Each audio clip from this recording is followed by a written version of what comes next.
Crumpy back again.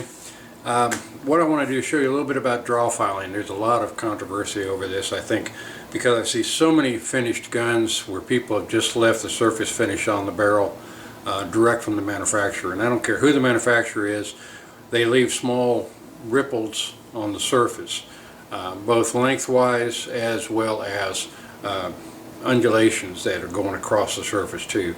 And this is done from the planer that they use. They don't use a milling machine or a surface grinder in many cases.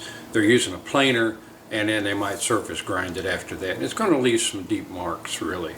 So I'll show you how you take those out. Very quick, very easy, makes your barrel look a whole lot better. Alright, so hang on, let me change the camera and we'll show you how to do that.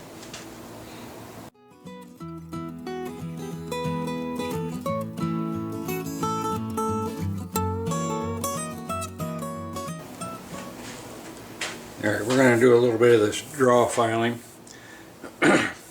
And it's hard to see in the pictures, but you can probably see on this flat here these the striations here from the planer that they use to make the octagonal section.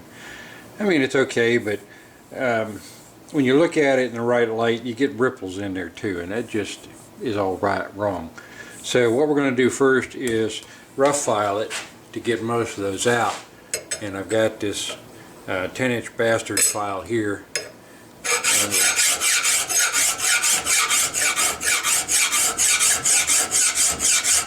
Take that down first, and I'm just going to do a section of this and show you how it's done.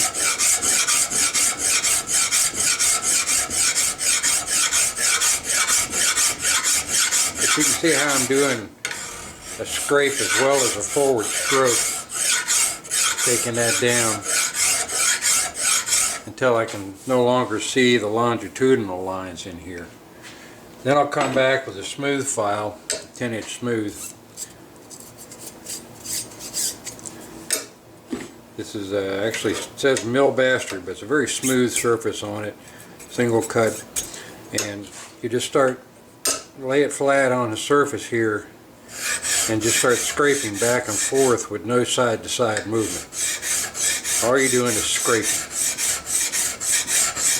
and you start seeing those angled file marks disappearing.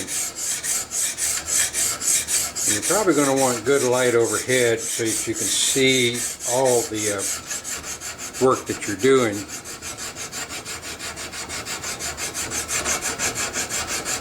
Of course, you want to do the tang of it as well. But already you can see a difference in there. I can see a few marks when I get it in the right light.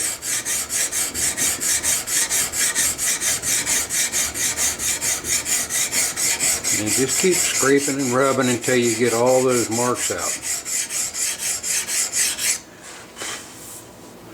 Alright, and then you can see the difference in this one here. Now it's got the marks going straight down now, and it's not near as rough as the other surfaces next to it. Yeah, I know, it's kind of hard to see. But trust me, you'll like the surface a whole lot better when you do that draw filing, and it doesn't take long to do. I usually do all the flats first with the bastard file going longitudinally. Then I'll come back and do each flat with the smoother file. And of course, you only need to do the top 5 flats. The bottom 3 will never be seen, so don't worry about those. Just do those top 3. And of course, this is best to be done after you've got the sights set in, and I do this right before I do the engraving. I'll put my name on this one, and I might do a little decorative work around the breech here.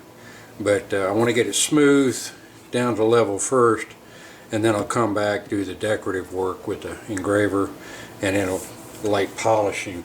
And the best way to polish this is just take some, I've got some 220 grit paper here wrapped around a file, and you can just like draw filing, just go after it a little bit And when I get all the flats done, I'll go back and I'll lightly break the edge. You don't want that real sharp corner because that's going to chip real easy. And you can even use the smooth file after you've done the smooth draw filing. You can come back and take a little bit off with this. You can see those flakes coming up pretty quick there. And then when you come back and smooth it with a 220 grit, don't need to take much, just enough to break that edge. Alright, so that's all there is to draw filing, not much. And it'll make your barrel look a whole lot nicer by the time you're done. And it will also take finishes better too. Your browning solutions, if you want to cold blue it, fine. Or if you're doing a fire blue, you really need to polish this too.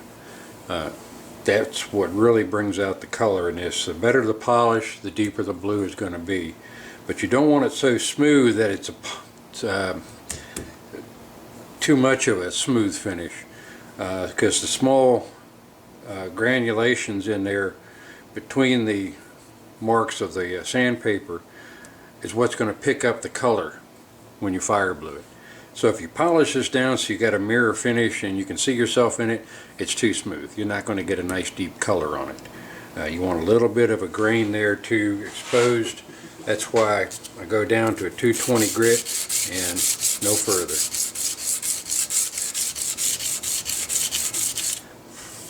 Alright, so till next time, I'll see you later. You guys take care. Bye.